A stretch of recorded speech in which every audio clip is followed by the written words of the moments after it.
नमस्कार दोस्तों, गुरुकुलम.मीमांसा पे आपका स्वागत है। आज मैं फिर से आ गया हूं एक नए टॉपिक के साथ और इस टॉपिक का नाम है सेंटेंस। आज हम लोग जानने वाले हैं कि सेंटेंस कितने प्रकार के होते हैं, सेंटेंस क्या चीज होती है, वर्ड क्या होता है, सेंटेंस क्या होता है, कितने प्रकार के सेंटेंस पाए जाते हैं या कितने प्रकार के सेंटेंस होते हैं और सेंटेंस का उपयोग हम कहां कहां करते हैं। जैसा कि आपको पता है कि अगर सेंटेंस हमें मालूम नहीं है तो हम वॉइस समझना मुश्किल हो जाएगा, नरेशन समझना मुश्किल हो जाएगा। ये तो बेसिक चीज है।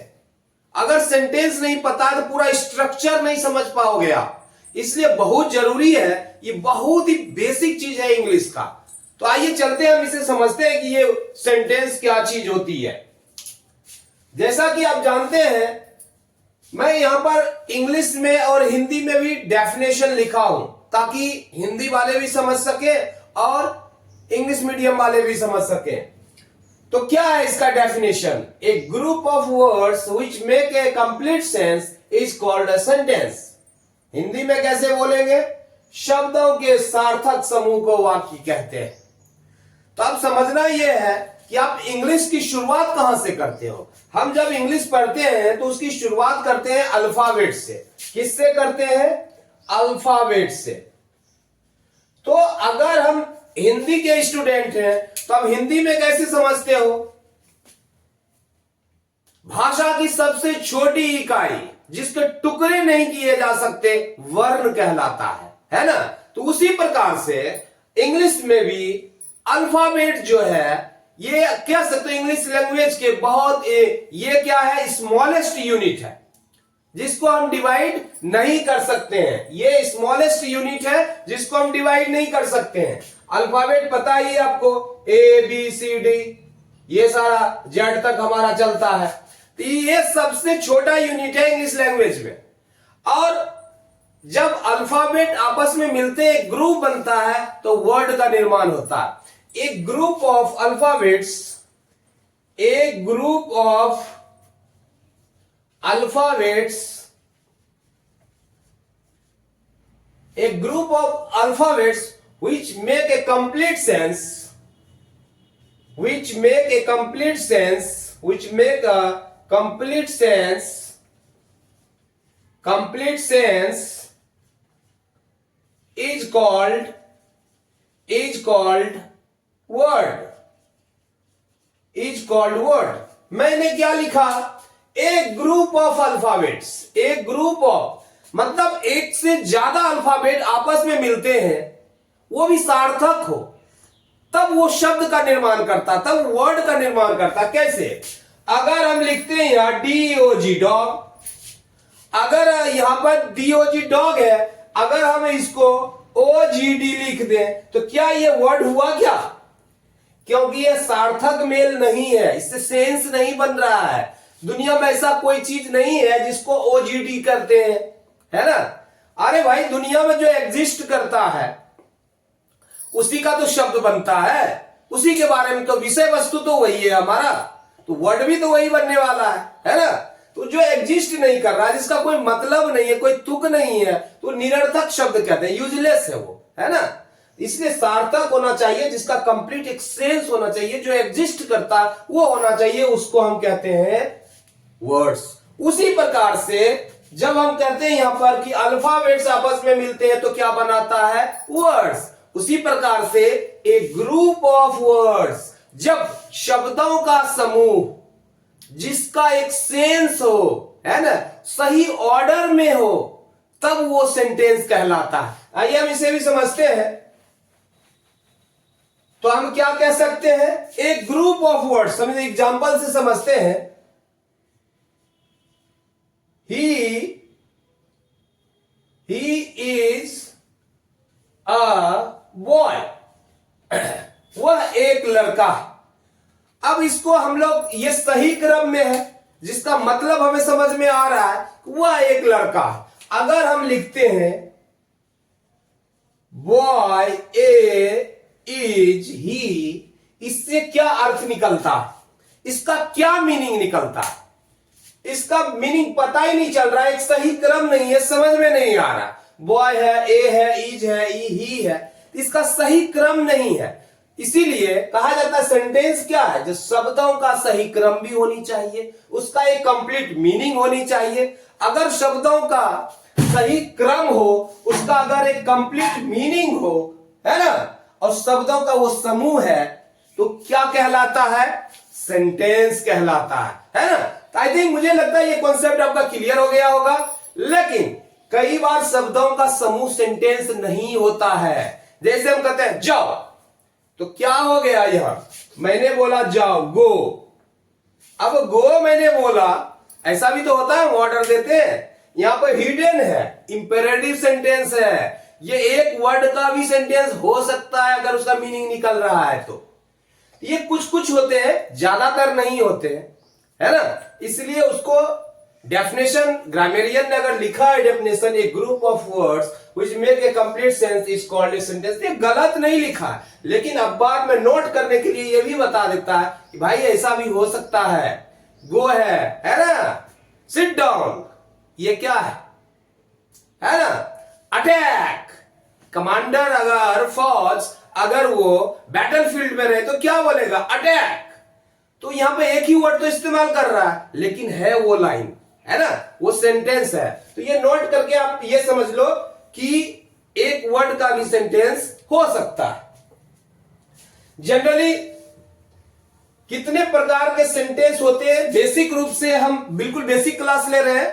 बेसिक रूप से सेंटेंस 5 टाइप्स के होते हैं, नहीं, assertive sentence, interrogative sentence, imperative sentence, optative sentence और एक्सक्लेमेटरी सेंटेंस। तो हम लोग एक एक करके पढ़ते हैं कि assertive सेंटेंस क्या चीज होता है, और इंटेरोगेटिव सेंटेंस क्या चीज होता है, ऑप्टेटिव सेंटेंस क्या चीज होता है, और एक्सक्लेमेटरी सेंटेंस क्या चीज होता है। A sentence that makes a statement or a sentence that expresses the affirmation and negation is called assertive sentence या declarative sentence। हम assertive sentence को declarative sentence भी बोल सकते हैं। ये क्या है, assertive sentence है,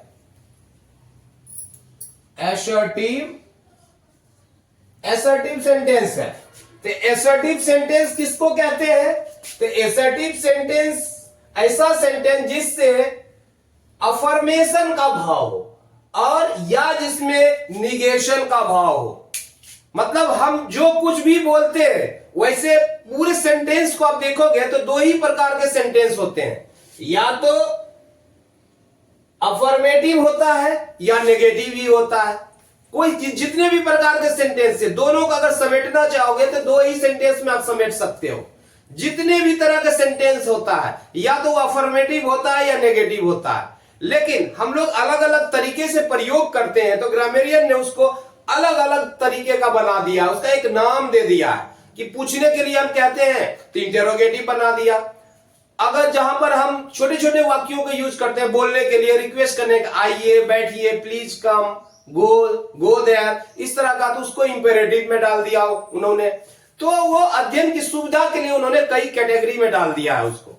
लेकिन अगर देखा जाए तो सेंटेंस मुख्यतः 2 ही प्रकार के होते हैं, वो होता है अफर्मेटिव सेंटेंस और नेगेटिव। मतलब असर्टिव सेंटेंस 2 प्रकार के होते हैं, अफर्मेटिव या नेगेटिव। उसके सेंस के आधार पर उसको 2 भागों में बांटा गया, उसके प्रयोग के आधार पर उसको 2 भागों में बांटा गया। हम या तो अफर्मेटिव सेंटेंस को यूज करते हैं या नेगेटिव सेंटेंस। जनरली होता क्या है, हम जो कुछ बोलते हैं, मैं जाता हूं, तुम जा रहे हो, है ना, जब वो जा रहा है तो लोग क्या बोलेगा, हाँ मैं वो जा रहा है ना, ये स्वीकृति है। मैं नहीं जा रहा हूं, मैं नहीं जा रहा हूं तो लोग को पता मैं नहीं जा रहा हूं, यह अस्वीकृति का भाव है। तो अगर इस तरह का सेंटेंस जो नॉर्मली हम लोग बोलते हैं, बोलचाल की भाषा में जो हम लोग इस्तेमाल करते हैं, और जहां पर लोग जो एक्चुअल में है उसको एक्सेप्ट कर रहे हैं, तो स्वीकृति है। जो नेगेटिव है, ऑलरेडी नेगेटिव है, उसको भी लोग एक्सेप्ट कर रहे हैं, है ना, वो निगेशन का अस्वीकृति है। तो हमें यह समझना है कि असर्टिव सेंटेंस क्या होता है। तो बोलचाल में जनरली जो भी हम बोलते हैं, जैसे हम लोग कहते हैं कि मैं खाता हूं, आई ईट, मैं खाता हूं, आई ईट, नॉर्मली मैं बोल रहा हूं, तो ये क्या है? असर्टिव सेंटेंस है। तुम खा रहे हो, असर्टिव सेंटेंस है। तुम खाओगे, असर्टिव सेंटेंस है ना। जो कुछ भी हम बोलते हैं जनरली, नॉर्मली जो हम बातचीत करते हैं वो असर्टिव सेंटेंस में बात करते हैं। अब उसी में हम नहीं लगा के बात करते हैं तो नेगेटिव सेंटेंस हो जाता है ना। लेकिन असर्टिव सेंटेंस का ही पार्ट है नेगेटिव। आइए हम इसे समझते हैं कि अफर्मेटिव सेंटेंस दो प्रकार के होते हैं। असर्टिव सेंटेंस दो प्रकार के होते हैं, अफर्मेटिव सेंटेंस और नेगेटिव सेंटेंस, है ना। तो अफर्मेटिव सेंटेंस क्या होता है? ऐसा सेंटेंस जिससे अफर्मेशन का भाव हो, स्वीकृति का भाव हो, नेगेटिव नहीं हो। जैसे राम गोज, राम जाता है, या he is going, he is going, ये भी नेगेटिव नहीं है। दे वेर प्लेइंग, यहां पर क्या है? यहां पर भी अफर्मेशन का भाव है, निगेशन का भाव नहीं है ना। ना का भाव नहीं है कि मैं ये काम नहीं करूंगा। यहां पर है कि वो काम कर रहा है, यहां पर है कि वे लोग खेल रहे थे, है ना। यह निगेशन नहीं है, अफर्मेशन है, पॉजिटिव है। इसको हम पॉजिटिव सेंटेंस भी बोलते हैं, है ना, जिससे पॉजिटिविटी का भाव, जिससे लगे कि नहीं वो चीज है, सचमुच में ये चीज हो रहा है ना।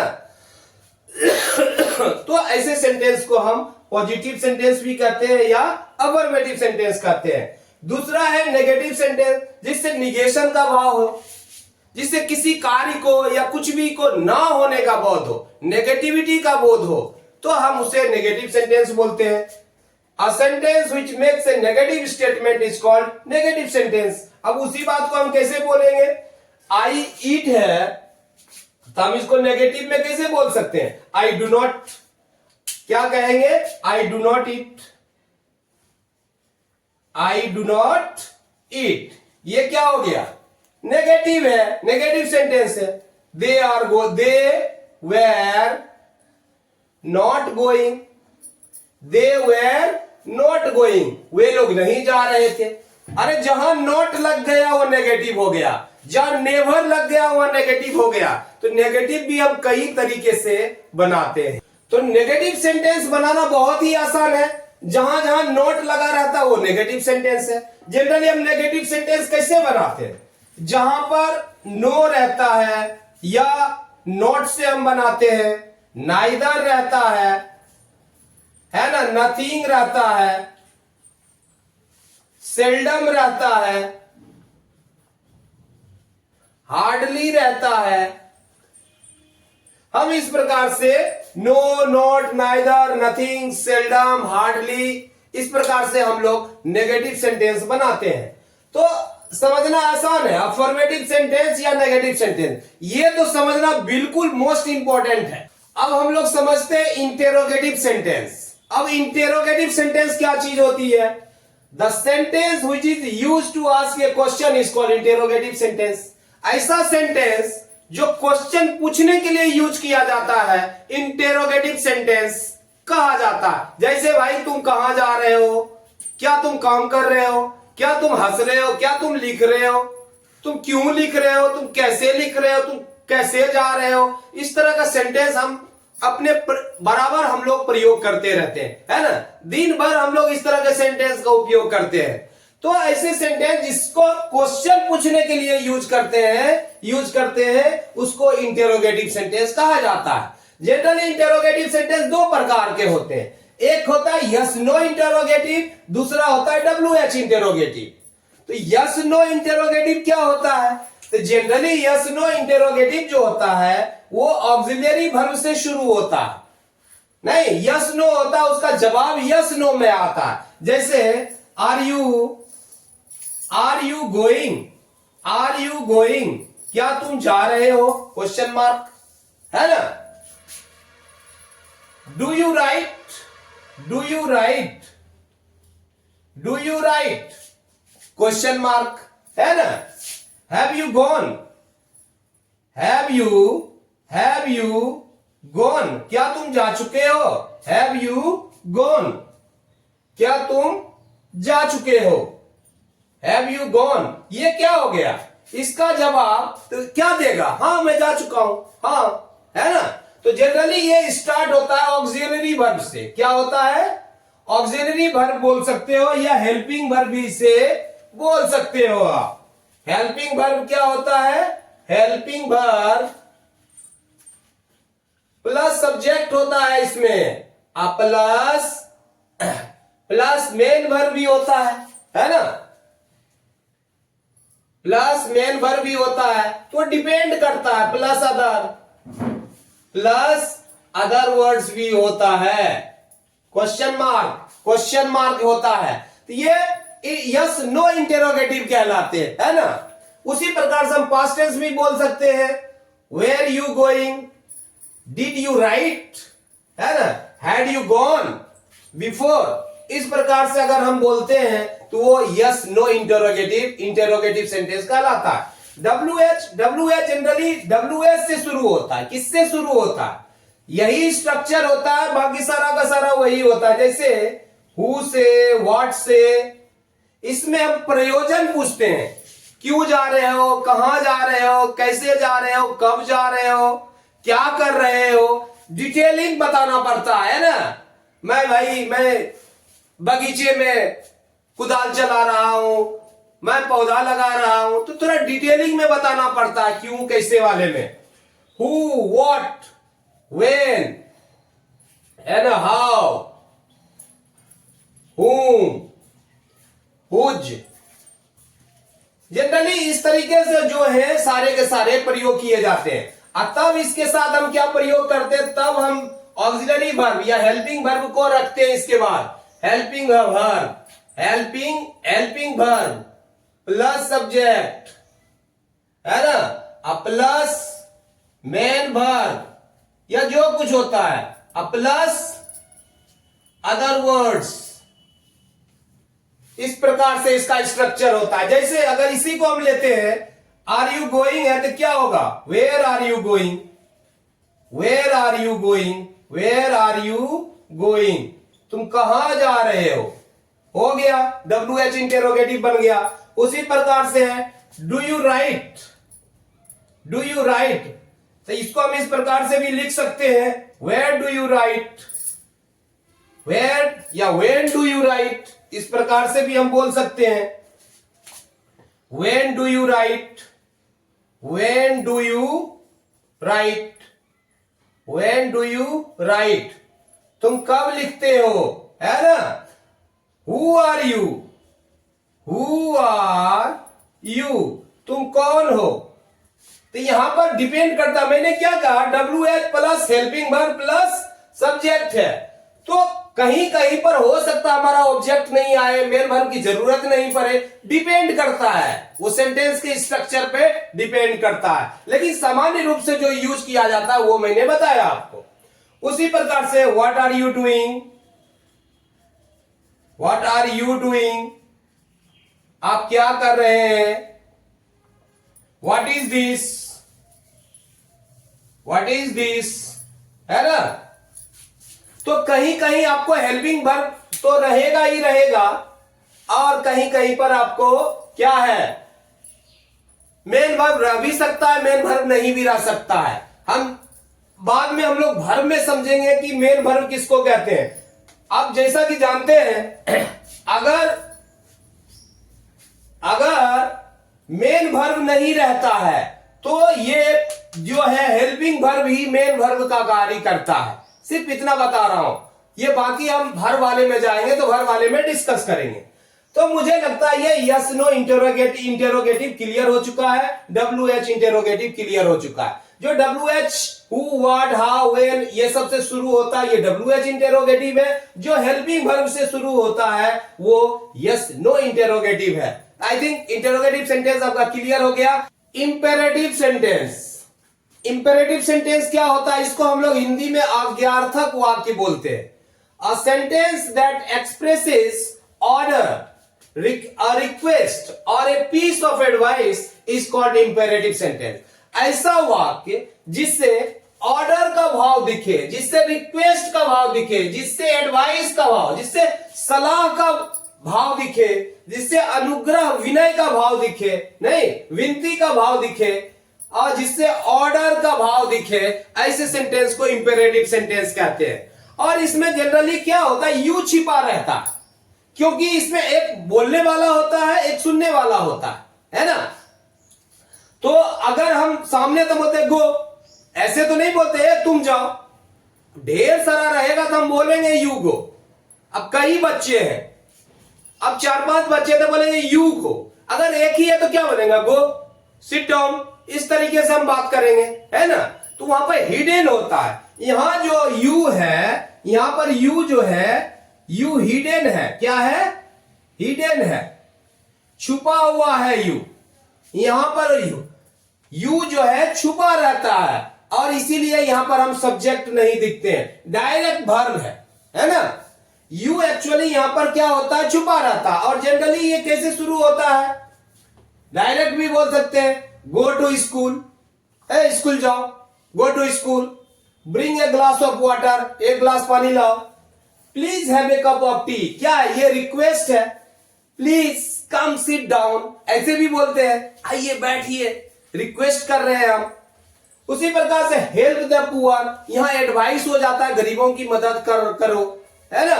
यहां क्या है, take medicine on time, time पे समय पर दवाई लो, ये क्या हो गया, सलाह। तो जहां सलाह की बात हो, जहां पर ऑर्डर की बात हो, आज्ञा की बात हो, और जहां पर एडवाइस की बात हो, तो ऐसे सेंटेंस क्या होता है, इंपेरेटिव सेंटेंस कहलाता है। और ऐसे सेंटेंस जब हम लिखते हैं या बोलते हैं तो यू छुपा रहता है ना। लेकिन ढेर सारे बच्चे अगर रहेंगे तब हम बोलेंगे यू गो, ये भी इंपेरेटिव सेंटेंस के अंतर्गत ही आता है, भाव पकड़ना है ना।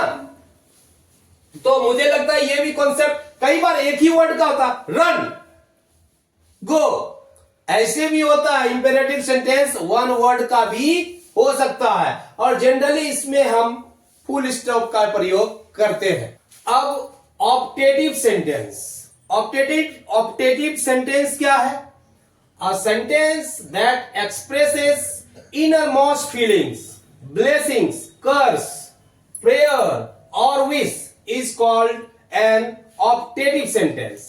तो ये क्या है optative sentence, inner most feeling है, नहीं जो अंदर मन से जो भावना निकलती है, तो वो नेगेटिव भी हो सकती है और पॉजिटिव भी हो सकती है।